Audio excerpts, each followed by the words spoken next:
დილამშვიდობის მეგობრებო, მოგესალმებით ყველას.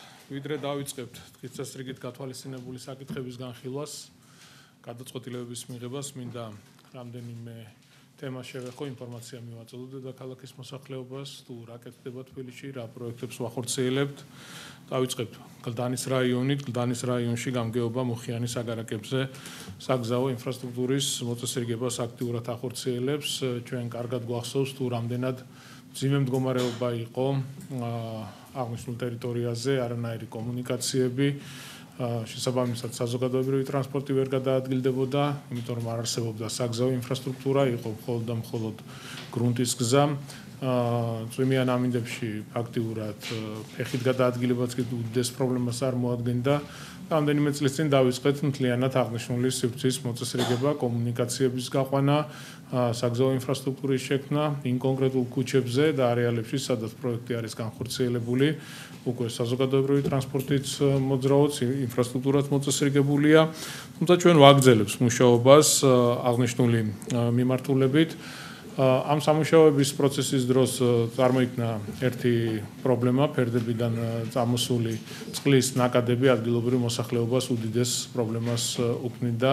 მე ბოლოს, როდესაც აღნიშნულ დასახლებაში ბორჯომის ქუჩაზე ვიმყოფებოდი, შევხვდი ადგილობრივ მოსახლეობას.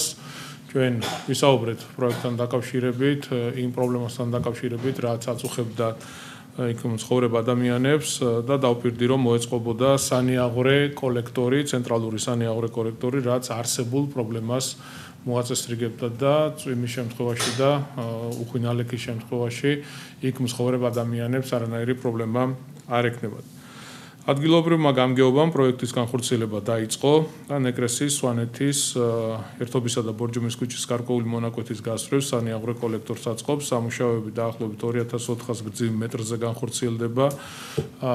დაახლოებით 3.600.000 ლარი არის გამოყოფილი აღნიშნული პროექტის ბოლომდე მიყვანისთვის. როგორც აღნიშნე, მუხიანის აგარაკებისთვის ეს პროექტი განსაკუთრებით მნიშვნელოვანია, ვინაიდან კოლექტორი უზრუნველყოფს მოსული უხვინალექის ნაკადის მიღებას, გატარებას და რაც მთავარია, მოსახლეობის საცხოვრებელი სახლებიდან მის არიდებას. პარალელურად კვლავ აქტიურად გაგრძელდება გზების მოწესრიგება, რათა ადგილობრივ მოსახლეობას კომფორტულად გადაადგილების შესაძლებლობა ჰქონდეთ. ჩვენ დავპირდით იქ მცხოვრებ ადამიანებს, რომ მთლიანად იქნებოდა ყველაფერი მოწესრიგებული, ეს სამუშაოები მიმდინარეობს.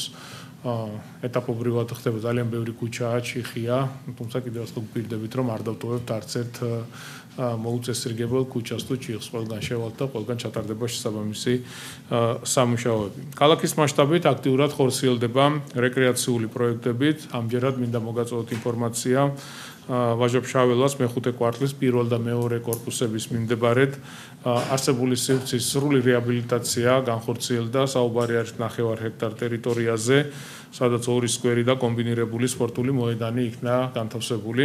სამუშაოების ფარგლებში ტერიტორიაზე მოეწყო საბავშვო გასართობი მოედანი, მოსასვენებელი პავილიონი, ფიტნეს ზონა, სკვერებში განთავსდა შესაბამისი საპარკო ავეჯი, მოეწყო განათებისა და სარწყავი ქსელები, სრულად განახდა სპორტული მოედანი, მოწესრიგდა კორპუსების მიმდებარედ არსებული ფერდობები.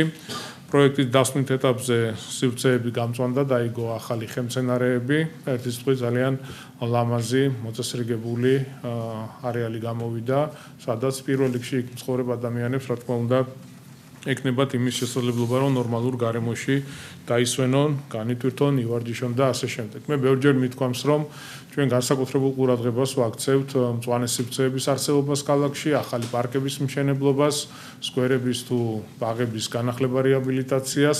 რა თქმა უნდა, არ შემოვიფარგლებით მხოლოდ საქალაქო მნიშვნელობის პარკებით, დიდი რეკრეაციული არეალებით, პირიქით, ყველა მთავრობის თომაზე საუბრობთ იმაზე, რომ ყველა რაიონში უბნის დონეზეც კი უნდა შევიდეთ და პატარა სივრცეები მაქსიმალურად ავითვისოთ, გავამწვანოთ, რეაბილიტაცია ჩაუტაროთ. ამ მიმართულებით გამგეობები აქტიურად მუშაობს, მოგაწვდით ინფორმაციას განხორციელებულ პროექტებთან დაკავშირებით. მაგალითად, ვაკის რაიონის გამგეობამ სკვერი და სპორტული მოედანი განაახლა ჭავჭავაძის გამზირის ნომერ 52-54-ში. სპორტული მოედნის გარდა ადგილზე განთავსდა საბავშვო მოედანი, ფიტნეს ზონა. პროექტის დასკვნით ეტაპზე სკვერის ტერიტორია გამწვანდა, დაიგო ახალი ხელმძენარეები. პროექტის ჯამური ღირებულება არის დაახლოებით 400,000 ლარი. გარდა ამისა, კიდევ ერთი სკვერის განახლება განხორციელდა ჭავჭავაძის ნომერ 53-ში. კლიანად იქნა აღნიშნული ტერიტორია მოწესრიგებული, სკვერში განთავსდა საბავშვო გასართობი მოედანი, მოსასვენებელი პავილიონი, ასევე მოეწყო ფიტნეს ზონა, გრუნტის დამჭერი კედელი, განახლდა სარწყავი სისტემა და ასევე გამწვანებითი სამუშაოები. ასევე კიდევ ერთი სკვერის რეაბილიტაცია განხორციელდა აბაშიძის ქუჩის ნომერ 22-ში.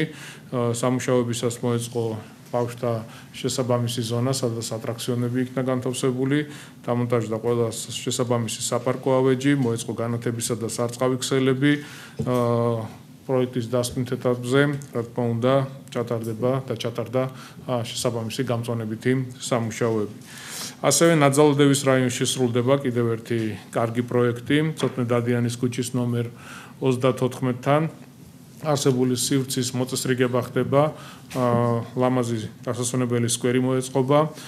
პროექტის პარკლებში შესრულდა გამწვანებისა და ინფრასტრუქტურის სამუშაოები, დამონტაჟდა განათების ბოძები, მოეწყო შესაბამისი სივრცე, სადაც ვარჯიში არის შესაძლებელი, ტრენაჟორები იქნა განთავსებული, ასევე დასასვენებელი პავილიონი, მოეწყო საბავშვო გასართობის სივრცე, საფეხმავლო ბილიკები განთავსდა, საბაღოს კამები და შესაბამისად ასევე ნარჩენების ურნები. გარდა ამისა, რა თქმა უნდა, მოხდა გამწვანებითი სამუშაოები, დაიგო ბალახი და ასე შემდეგ. ჩვენ გავაგრძელებთ ამ ტიპის სამუშაოებს, იმიტომ რომ ყველა რაიონში, ყველა უბანში უნდა იყოს გამწვანებული არეალები, სივრცეები, სადაც ადამიანები შეძლებენ გამტვირთვას, დასვენებას, ვარჯიშს და ასე შემდეგ.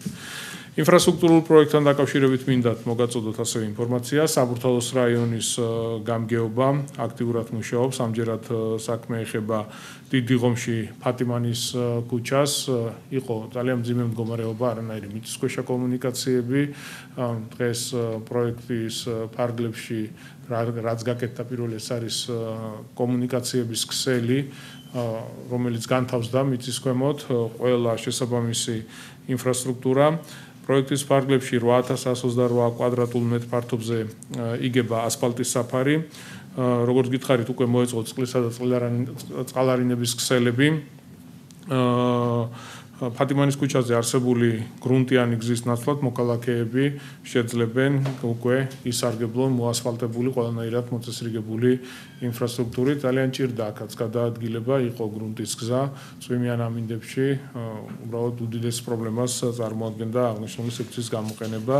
დღეს უკვე შეგვიძლია ვთქვათ, რომ პროექტი განხორციელებულია და შესაძლებელია აღნიშნული ქუჩის გამოყენება. ეს იყო მეგობრებო, რის თქმაც მინდოდა, ახლა შეგვიძლია გადავიდეთ დღესასწაულით გათვალისწინებული საკითხების განხილვაზე და გადაწყვეტილებების მიღებას.